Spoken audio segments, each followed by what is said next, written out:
కుంభరాశి వారు కానీ ద్వాదశ రాశుల వారు కానీ ఎవరన్నా సరే అమ్మవారి పాదాలు పట్టుకుంటే ఎటువంటి కష్టము ఉండదు. ఇది అండర్లైన్.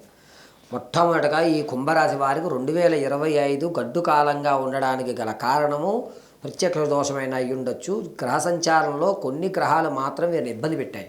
ఈసారి 2026లో అటువంటి ప్రయోగం ఎక్కడా లేదు. ఆనందదాయకంగా మొదటి 6 నెలల్లో కూడా ఆనందదాయకంగా నడుపుతున్నారు. వీరు జనవరి నుంచి ప్రారంభం చేసుకుని మార్చి, ఏప్రిల్, మే అప్పటి వరకు కూడా ప్రతి పనిలోనూ వీరి నిర్ణయమే పైచేయి అవుతుంది. పట్టింది బంగారం అవుతుంది.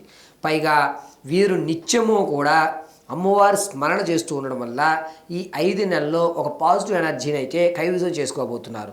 గురుడు, అదేవిధంగా శని, పరిస్థితుల ప్రకారంగా కేతువు, ముగ్గురు మూల త్రికోణయుక్తంతో చూస్తూ ఉండడం వల్ల కుంభరాశి వారికి 2026 మొదటి 6 నెలల్లో కూడా కలిసి వచ్చేటువంటి అవకాశమే లభిస్తుంది.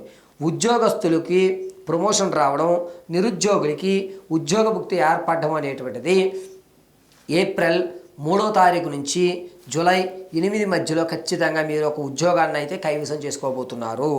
ఇక రాజకీయంలో ఉన్న వారికి మొదటి 5 నెలలు చాలా ఇబ్బందిగా ఉంటుంది. నమ్మించి మోసం చేసి క్యాడర్లో మిమ్మల్ని లేనిపోని మాటలైతే చెప్తారు. ఆ 5వ నెల దాటిన తర్వాత వీళ్ళకి కలిసి వస్తుంది. గడ్డు కాలం అంటే రాజకీయ నాయకులకు కుంభరాశి వారికి అని చెప్పాలి. ఇక స్థిరాస్తి కొందాం, చరాస్తులు కొందాం అనేటువంటి ఆలోచన ఎవరైతే ఉన్నారో వారు ద్వితీయాంకంలో కొంటారు తప్ప ప్రథమాంకంలో కొనలేరు. ఒకవేళ పెట్టుబడులు పెట్టినా అవి వాయిదాలు పడుతూనే ఉంటాయి. ద్వితీయాంకం తర్వాతనే మాత్రం వీళ్ళు కొనుగోలు చేసేటువంటి అవకాశాలు లభిస్తున్నాయి.